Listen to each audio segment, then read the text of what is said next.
So, welcome to my. What just happened? It worked a minute ago. That works. Okay, so yeah, I think okay. So let's begin. So welcome to my sewing machine hacks panel. A little bit about myself. I've been oh my god, I've been sewing for almost 30 years now. Yes, I've been sewing for a very long time, and I think the best way to explain what this panel is, like I teach quite a few sewing panels at other conventions, but there's like a group of things that I just cannot put in a panel. It's just not enough information. So this is going to emphasize some tricks that I have learned, picked up over the many years I've been sewing that are not exorbitantly expensive. You may have this stuff in your house, or you may just need to go to the hardware store and spend $1, things like that. So before we begin, does everyone know basically how to use a sewing machine? Yeah. Yeah. You know not to stick your finger underneath the needle, that kind of stuff. Okay. All right. So for this panel, we'll assume these 3 rules. Never sew outside the fabric. Never thread a machine with the pressure foot down until you get the thread past the tension disc. That actually is important to avoid tension problems. And if you're working with a home machine, you will not rotate the hand wheel backwards all the way. So we'll just assume these rules. Many machines you can abuse it like that, but assuming a basic machine they get at Walmart for $90, these are the rules you should follow. All right, so let's start with hack number 1, your note card guide. So when you need your own guidelines. So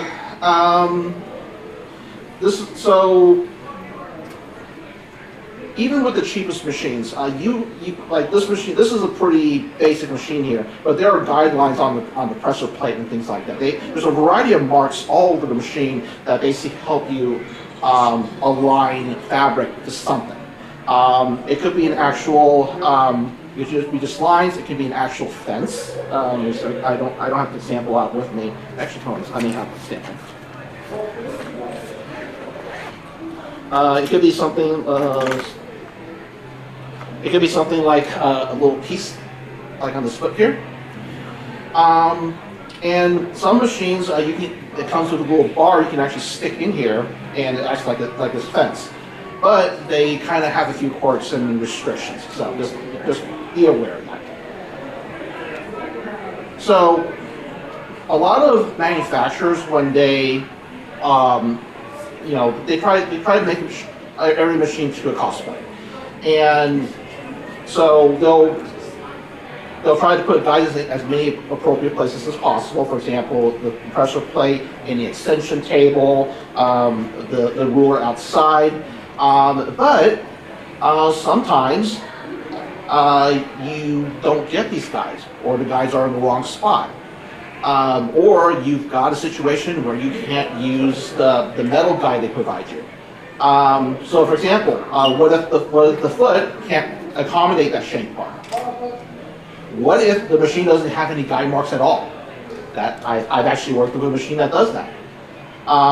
What if I need metric measurements and all my guide marks are in American units? And what if the guide marks just straight up lie to you? So again, any guide mark you put on this machine, always trust but verify. By the way, if you all have any questions, any particulars, feel free to raise your hand and stop me, and we will try to answer them as best we can. Okay. All right. So the solution to this problem is to create your own guide marks. I have here a badge from another convention. I don't like this convention anymore, so I'm going to basically make it disposable. So what I'm going to do, use some sort of cardstock, masking tape.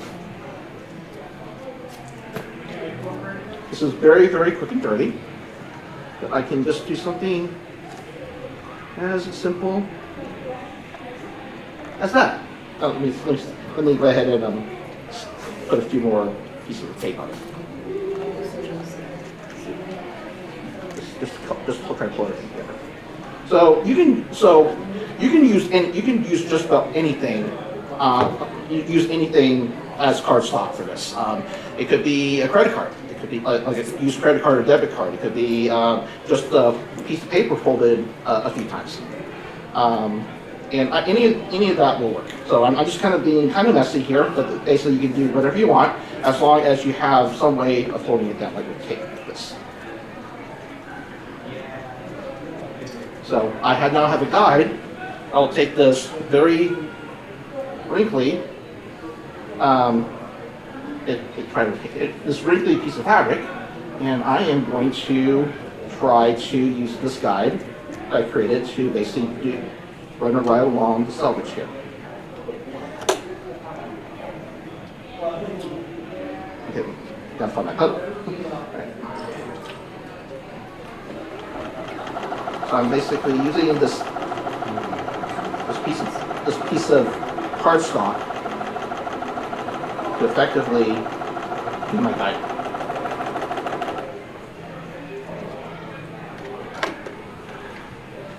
All right, I'm going to go ahead and pass it around, and you'll see that it's not really perfect because my fabric's not straight, but you kind of see how I use this guide to basically do a stitch right along the selvage.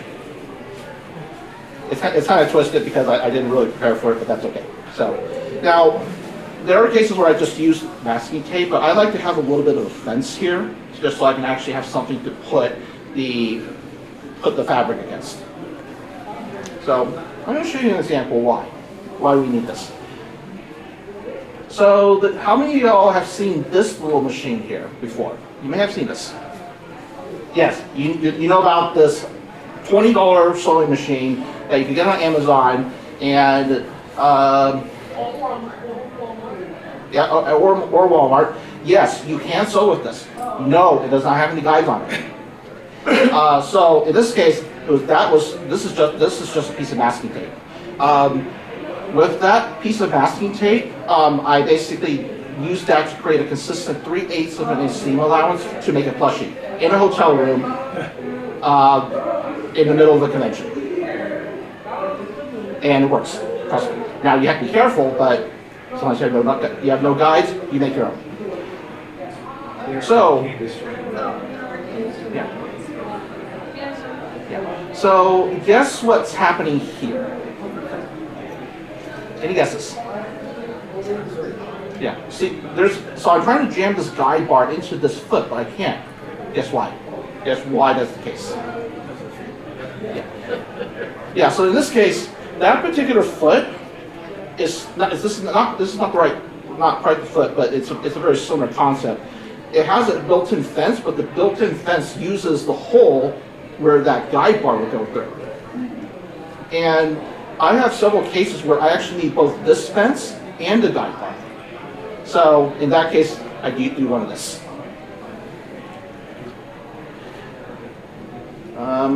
Remember when I said sergers lie? Yeah. The guys are lying to you. So the guys are lying to you. So in this case, I have a serger here, and so basically one of my favorite uses for sergers is to create a pleated circle skirt. And the way I do my pleats, I don't just fold them, I actually do it by piece. So that actually ensures a few things. It ensures that I can actually maintain the pleats, and also ensure that the pleats actually will not collapse on you or go away on you. But in order to do that with a circular pleated skirt, every error you make on the waistband side, it starts amplifying as you go around the skirt. Come to my panel tomorrow morning about the circle skirt panel, and I'll explain why. But so in this case, I have a serger, and I actually use one of these cards. I just place them right against the serger, and please let this work. And then I basically just run the fabric right against it as my guide. And because of that, I can use a serger to basically do precision 1/4 inch seam allowance seams, and they will also be finished at the same time. Perfect for when you have to do a lot of these like with plates. Any questions? Just remember, the cardstock can be anything. I just used a badge of the convention I hate now as the cardstock, but like as I said, it could be, yes. What is the convention you hate? I will not mention it in this panel. That I would consider that impolite. Just know I do not like this convention anymore. I just happen to have the badge, and we'll just get rid of it. But it is an out-of-state convention, so you don't need to worry about it. Okay. Next. Okay, so we are 12 minutes in. Okay, we're doing pretty good. All right. Next up, free tearaway stabilizer. Okay, and I do mean it's for free. Now, before I begin, how many of you all have actually heard of a stabilizer in terms of sewing? Good. Okay, so you all know what I'm about to talk about. So as a brief review, stabilizers are materials you basically swap fabric for, like machine embroidery, or you're trying to sew a spandex glove, or just sewing on just stupidly annoying fabric. You use stabilizers, your task is easy, and you get things done. Now, the thing is that stabilizers are really, really cheap. I think if you're going to Joann's for this stuff, I think it's stabilizers not interfacing stabilizers about it's like $2-3 for a small package. You don't need that much anyway. But there is a free tearaway stabilizer that you get. Well, you don't get as often now, but it used to be you could get this every single day. Guess what it is? Newspaper. Almost. Your USPS junk mail. Because that's free. Newspaper is not. Your junk mail from the Postal Service can be good stabilizer. Now, unfortunately, so it's kind of funny because I kind of want to go on the side here because I was actually on a trip to Japan for about 2 weeks. I had no junk mail.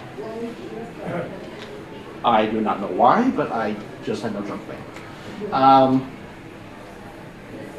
Also in the early 2000s, there actually was a start during .com era. There was a startup that actually existed that basically its purpose was to intercept your mail, take out all the junk mail from it, and hand you the rest. They actually got the Postmaster General actually went to the person who founded the startup and told him, you cannot do this because you are basically causing us to lose a ton of money. Junk mail makes up probably 65 to 75% of the U.S. Postal Service's revenues.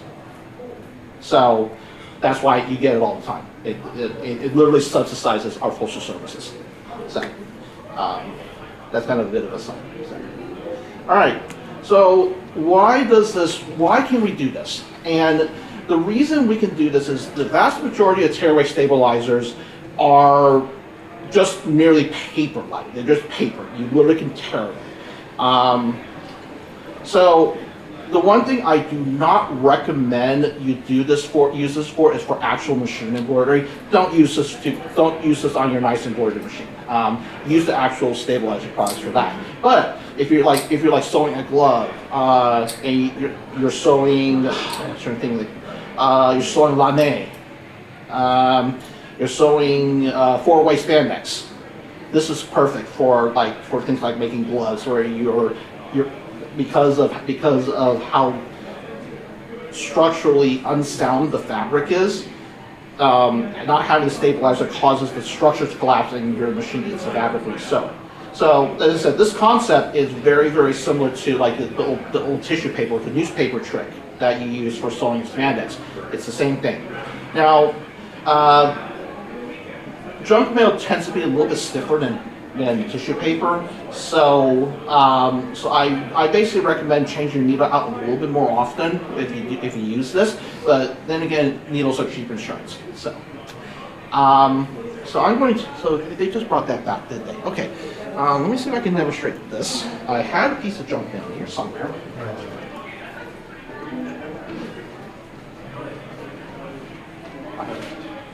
That is what works. Well, this is not actually junk mail. This was the paperwork I was required to print in Japan to ship my packages back. Plain old A4 paper. I'm just going to just going to stitch through it. Actually, do I want to use this sheet because this sheet probably gives personal information. No, I'm not going to use the sheet. You know what? I'm just going to tear the sheet out. It gives personal information. Sorry. All right. No commercial value. So I'm just going to. So a lot of times you'll. I'm just going to just do this. Where's my foot?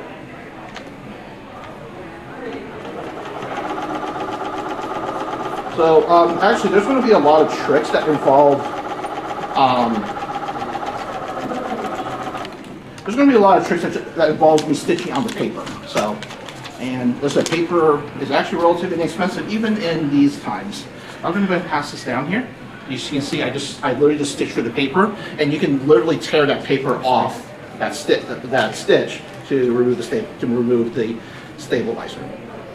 Now, one thing I will suggest, if you're doing this, do this on the wrong side of the fabric. You probably don't want to see a Target advertisement for sweaters. Yeah. All right. Any questions? All right. Okay, so the next one I'm going to show you is a really, really cool technique, and it is capable of saving you anywhere from $5,000 to $20,000 to $30,000 in equipment. Paper templates.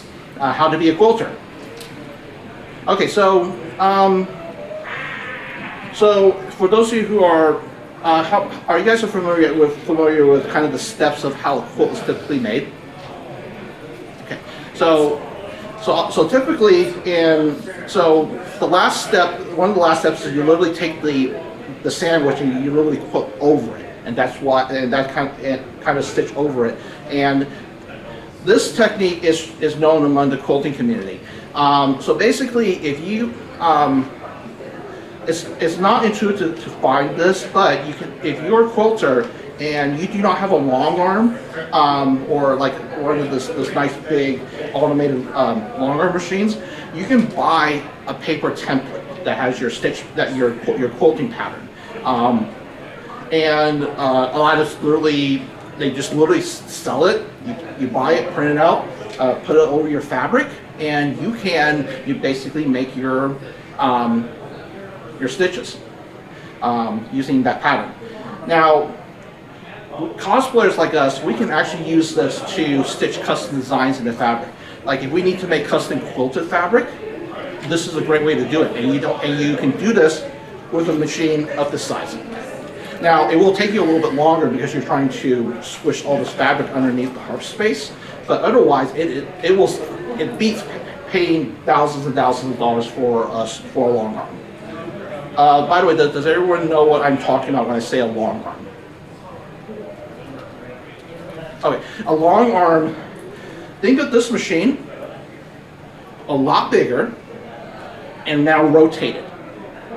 So basically, you're looking at this side, and you basically use it to do quilts. All right, so now this particular trick, you'll be doing most of this on regular paper. And so basically, when I did this trick, I took some plotter paper and I just traced the design using the squares. And then from there, I'll show you. When I look at the next slide, you'll know what I'm talking about here. And once I got the design I want, I literally went to FedEx office and photocopied like 25 copies of that one sheet. So I will say this, you will have to replace your needles a lot more often with this because you are doing it on thicker paper. And it may be good to do it on a thicker paper anyway. So, all right, so This example, so you see how I did this here. You see some of these dark lines are lines I kind of screwed up a little bit in the design. I knew to correct it. And so it's literally this repeated design across. This is actually an 11 by 17 sheet of paper. And so what I did, coming to the next slide, is I took. So this machine here is actually a more powerful version of this machine, but it has the same heart space limitation. So I was literally doing some wrapping it around in a roll just to get all. I was literally just stitching down the lines. So it's me literally just tracing it down the line here, and then once I finish the stitching, I then tear off the paper. Now I will say this: tearing off this paper is actually pretty annoying. I will warn you that, but it is better than paying thousands and thousands of dollars for a long line. So, and this particular trick I did. I needed to create about a little over 1.5 yards to 2 yards of this quilted fabric. And in this, if you look very closely here, there's actually an ombre here. I was not going to find anything at the store that actually had the correct color and the grading I needed. So I had to literally dye my own fabric and basically make this pattern. This was used for this outfit. Come on. Sorry, this outfit. I guess this machine's not kind of acting today. All right. So if you notice this top here, it's actually an entire bolero up here. It's actually covered by the capelet here, but there is that ombre between here and here. The sleeves here is actually of the same fabric. Same fabric as. These things are the same fabric as the bolero itself, and so basically I rigged it to basically have the ombre at the same spot. As I said, making around a yard and a half, 2 yards of this took about 12 hours of just literally me stitching down the lines, but it's worth it because this is a great way to create texture. I will say for this one. Your imagination's the limit for this technique. You can create any pattern you want and stitch it onto a piece of stitch onto fabric, and it will. And you don't have to pay thousands and thousands of dollars for a specialized machine to do so. All right. Any questions? Okay. All right. I actually am not sure if I'm going to be able to demonstrate this next trick with this machine, but we'll see what we can do. All right, how many of y'all know that you can actually sew horizontally, actually instead of sewing vertically, you can sew horizontally?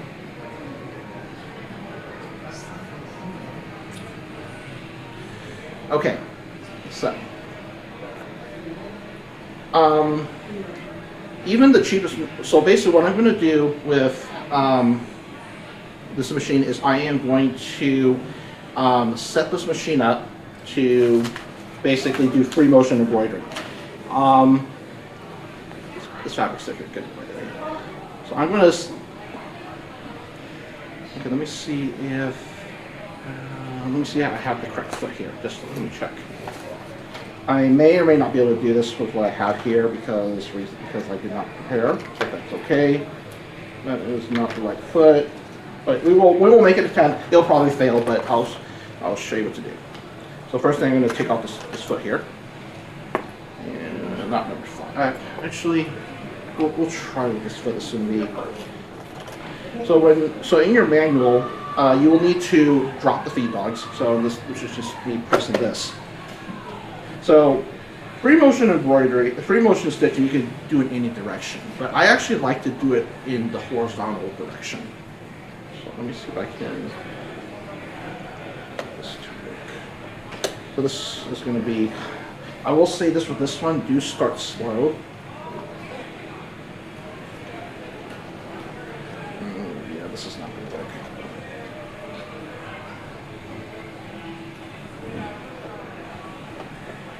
I'm actually doing this with the foot up, which is actually not recommended. Don't do what I'm doing here, but I'm just demonstrating the trick here. You notice I'm very slowly. Actually, it's jamming. Okay. I actually have. There's actually a foot you'll need for this. My machine requires specific for this foot for this, and I believe we have it.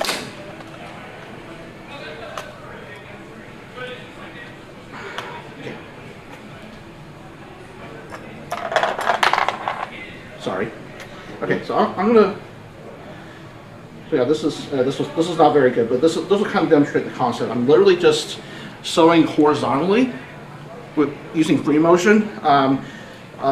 There's actually another foot I actually did not bring with me that will make this possible. But basically, you'll see that I basically freehanded it horizontally. Now, the reason why it jammed like that is because the presser foot was not down. Generally, you do not sew. You do not sew with your presser foot up. I will say this: if you do this with the presser foot up, make sure you have some sort of thing to just hold things down. So there's another foot I actually have for this machine that I did not bring today, and it's a specific free motion foot that will allow me to do that. Now, one thing is that I use this. I like sewing horizontally for very specific situations. And the situations basically involve things like ribbon, patches, and things like that. For example, the reason when I sew like an applique patch onto a sleeve here, I prefer to do it with the sleeve closed. And the reason why I do it that way is because if you do it open and you then put the sleeve into the arm side, there is a risk that you distort the placement of the applique. That's why, and so like you have, so that's why I prefer to do it with it closed using the free arm. I also have done this for sewing on ribbon, where I could not do it the other way. I had to literally do it this way. So there's actually, you don't necessarily have to. You don't have to just free motion in any direction. Just do it in one direction, and that will cover 99% of the cases you use the free motion foot for this. Any questions? I'm actually going to do this pretty fast. Did I get an hour and a half or an hour for this panel? I don't know.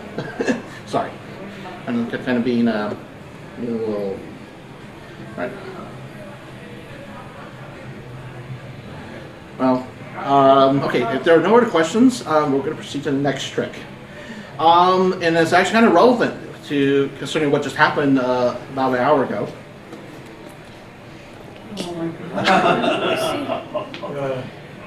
How do you sew with no power? How do you sew with this machine with no power? You can use the Yeah, exactly. Now, hand crank it. hand crank it. You Just get like the old doors. Yep, you hand crank it. Now, there are some, I will have to list some limitations though, because don't laugh, but I have done this so many times. I actually done this probably a lot more often than I probably should. Always using power outage at home. I'm working on a project, I'm con crunching. Power goes out. I can't just stop. I'm just gonna continue. Now, I will say, if you may have the bright idea to like plug into a generator or something like that. Check your sewing machine manual if that's allowed. They probably basically you need some of the cheaper machines may not work well with some of the waveforms the generators generate. So, not so obvious reason. So, I had to do some repairs on a costume. I was actually guesting at this convention. I had this exact machine with me. However, I was not organized, and I basically packed in a big hurry, and I forgot both the power cord and the pedal. So, I was like, do I want to drive back 100 miles from my home just to grab one power pedal, one power cord, and one pedal? The answer is no. I'm not going to do that. Oh, Dolly. Holy fuck. I'm sorry, I'm trying not to. Pardon my language. words. Pardon my language, sorry. I'm so sorry, pardon. Oh, Okay. We'll find out. Well, I remember we were talking about how to power a machine without how do you use one of these without power.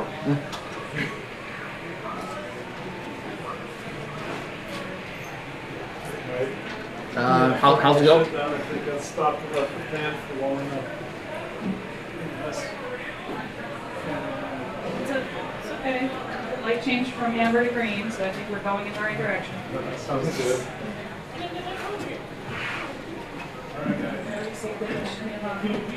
Hopefully if you want one of these LEDs, have glass in it.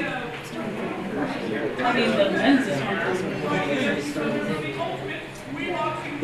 good.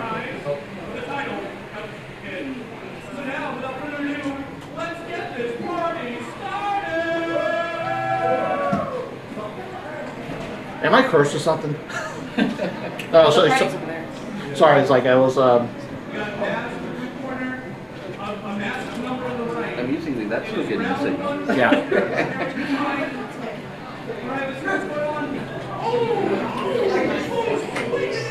Why are you checking each thing? I'm in the power portion. Yeah, I'm checking, make sure it's received. So. Actually, so over my years of sewing, I actually have never knocked over one of my sewing machines like that. So I was taking one of my machines into maintenance at the local Gardenia dealer back then, and they told me a story about one lady who, you know, they got their machine. It was in kind of their trunk, you know, kind of a lift up hatchback, and they lifted the machine and they slipped and they dropped their $5,000 machine on the ground. They were, let's say, crying was involved. So, yeah. Is it, no. Yes, no, there's no light. Okay, I'm gonna go get something. Okay. So, but as I mentioned, I actually at work, I actually had a colleague drop a $10,000 piece of equipment on the floor. They broke it. So I think we see the light, but you can see there's no light. Yeah, exactly. They were pressing home late and turned it on. I have my projector. I got my projector. Go get another one from the comments. We have like I have three. mine right there, registration. Anyone. We have like 3 of them. Oh, there. Does Yeah, I figured it probably Panic mode? had you cool down enough. Yeah, I can see some of Pull up this. what I can read for. Yeah, it's got some text on there. There, there. There it goes. It takes some time to turn on. Do I need to? No, I think that's part of the it's part of the slide? There it goes. It's just it's refocusing. graphics on the slide. Yeah. It's refocusing. No, that ain't, this won't help. It's working. It's a graph. There it goes. There Yeah, I think we it may have wiped its configuration. Do you guys? It's good now. Yeah, it probably needs to be reset for the keystone. We have stuff. picture. go. That's good enough. Probably needs to reset for the keystoning and stuff. Well, also the stand fell Yeah. over, so. Right. So the stand was at a funny angle to begin with. Now you turn off. What? Like, I'm involved. I have mine. Turn off. But yeah, it was probably done on a thermal cut off because it didn't have its fan on. It'll do that. It'd be good if you could just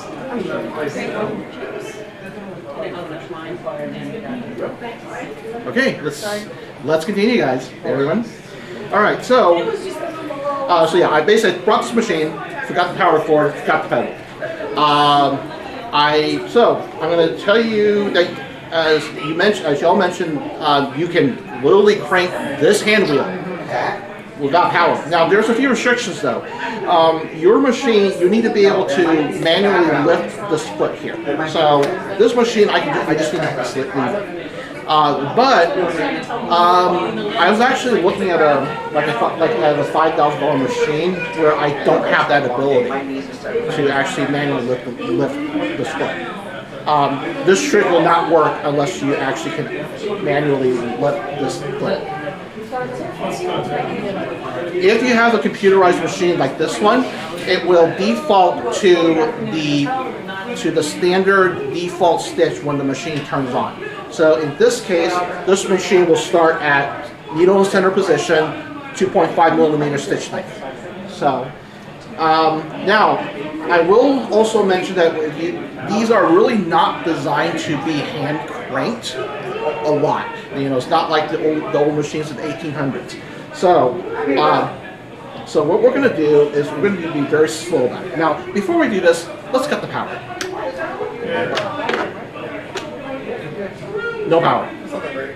I am going to lock the pressure foot, and I am going to, actually I probably should the feed dog's back on, and it is very slowly going through. I'm trying not to rip the knob off the machine. You get to put each stitch exactly where you want. Yep. My personal recommendation, if you are having trouble with like precision and sewing, slow down. You see a lot of people sew fast, but you don't have, relax. This is this sewing is Whenever supposed I'm like doing a button, that's the thing I'll do. I'll manually crank it to get it to make sure both positions go into the button holes so that I don't, break the button or the needle. But yeah, so you have to do that when you do the button. Yeah. So I'm going very slowly, and It's a singer. so. I would have taken another. I needed to do service. Okay, so I think this is sufficient. I'm going to go ahead and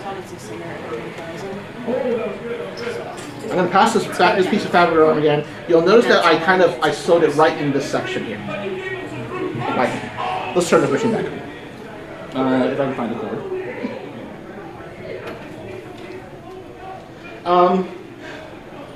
Oh, come on. Now I can't find my own power cable. Great. Of course, I have it upside. Is it upside down? Yeah, it's upside down. Yeah, it's upside down. Come on. There we go. And let's plug the pressure foot back in. Let's turn the machine back on. So this will not work with the really expensive machines. This will also not work with the cheap machine, the really cheap machines. Like it will work with your like $90 Brother or Singer at Walmart. It will not work for that the Dragonfly, that little $20 Dragonfly machine I showed earlier in the panel. I actually have tried it. This will not turn. So, all right. I only have one hour for this panel. That's okay. All right. So, any questions? All right. So, yes. Will this work on Stinger machines? Yes. As long as the Singer machine is not not. I don't think there's. I don't know if it works on the feather lights. It probably should, but yeah, I think it should work on most Singer machines. Certainly should work on almost any plain zigzagger machine. Yeah. This got the big knob on the right hand side. Yeah. It'll probably work. The Bernina 735. I was trying it out, but I could not.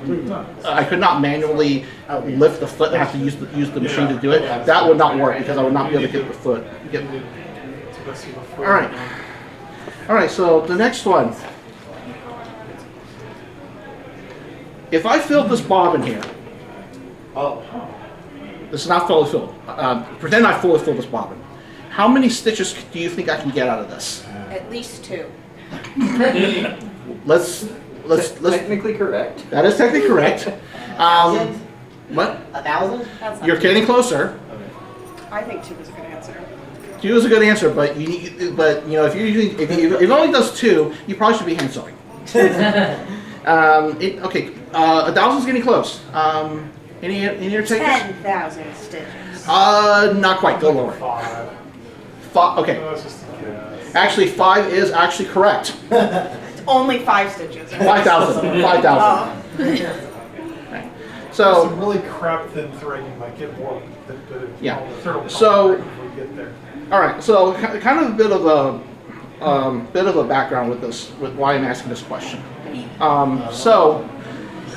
If you are sewing, typically you replace your needle around 20,000 stitches. 20,000 stitches is kind of the threshold which I have found. I have found that needles start wearing out and breaking.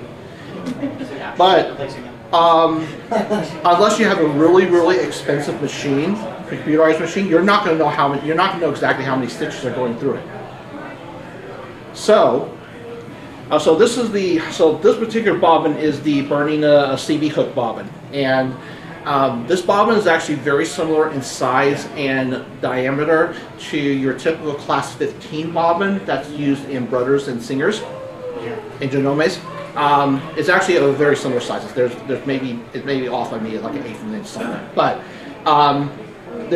this bobbin is good to about 5,500 stitches. So for this trick, I just say 5,000. Okay. So when I say, because I said 5,000, it makes it easy for me to multiply my head. So if I have sewn 4 full bobbins of this, replace the needle. Yeah, that's it. Or you can risk it, like I have done multiple times and have regretted it. I like to change mine like at every project depending on like what exactly it is. Yeah, that usually a project will eat about 2-3 bobbins easily. That's pretty typical. Now, the reason why I have to be so precise, I have to be precise when I count this, is when you do a lot of dense zigzag stitches, or you do machine embroidery.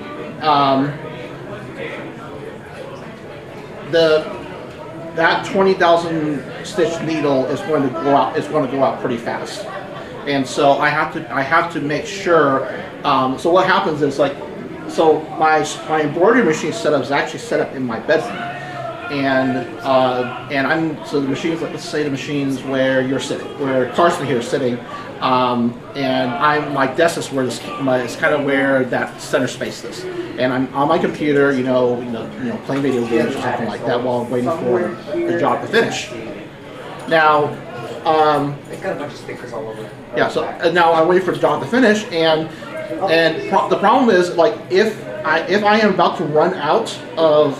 If my machine, basically what I can hear when my machine starts to say, "Oh, you need to replace your needle because I'm about to skip your stitches," or "You got to oil your machine because I'm about to grind hook material onto your project." But basically, when your projects get to do stuff like 10, like I think one of my dresses is 1.5 million stitches on the machine. Well, you kind of have to have a bit of a system on replacing needles, bobbins, and things like that. All right, any questions? All right, last one. This for those who've been with this panel before. This is new. This is like a couple bucks at a hardware store, Harbor Freight. Basic bar clamp. For those from this side, you'll notice I actually have a roll of horsehair braid sitting here. It actually happens to be sitting on my kick lever. So sometimes I need a quick way to pull spool something. So take that. Put it on your table. There you go. The reason why I prefer doing this over like putting it closer to here is because it feeds off of it better. So this is good for like horsehair braid ribbon,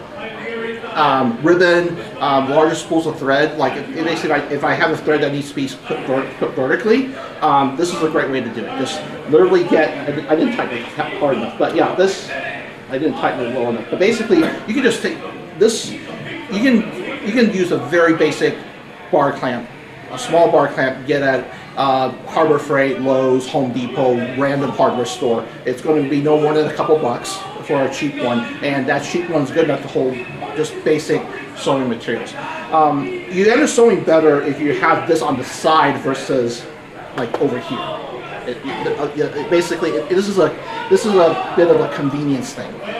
All right, so this is the last trick. Any questions? All right, so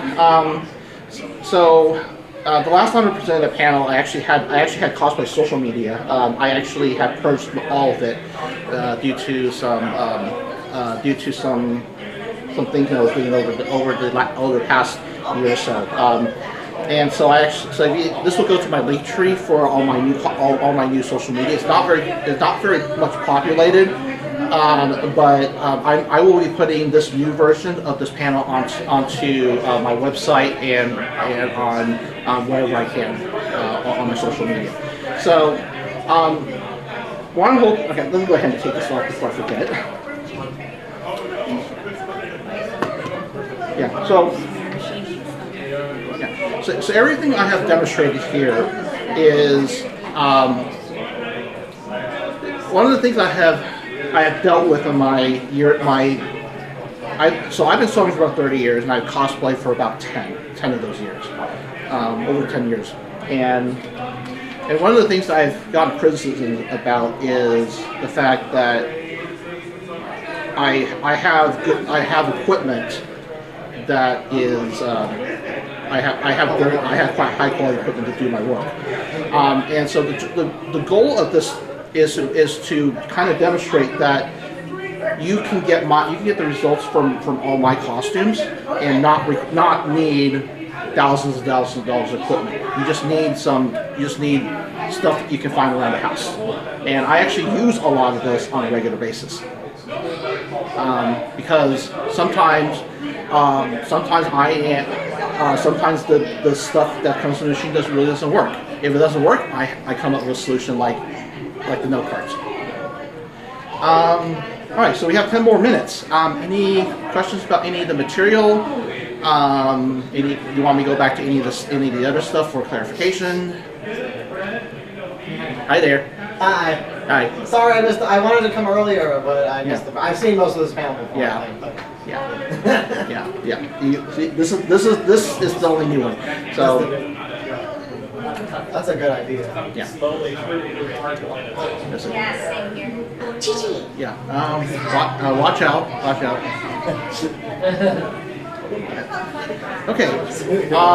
So yeah, if there are no other questions, we'll go ahead and stop the panel here and get ready for whoever's next in this room. Yeah, thanks.